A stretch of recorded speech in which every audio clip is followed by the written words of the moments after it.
GST ને લઈને મોદી સરકારનો સૌથી મોટો નિર્ણય, સરકારે 12% અને 28%નો સ્લેબ હટાવ્યો। હવે માત્ર 5%, 18% અને 40%નો સ્પેશિયલ સ્લેબ લાગુ રહેશે। 22 સપ્ટેમ્બરથી નવા દર લાગુ થશે।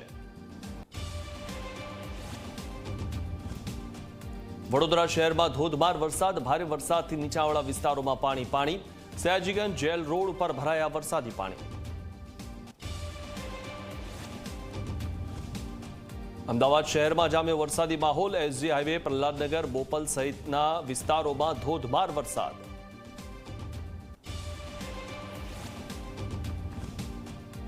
અમદાવાદના શકરી તળાવમાં બોટ ડૂબવાના લાઈવ દ્રશ્યો સામે આવ્યા।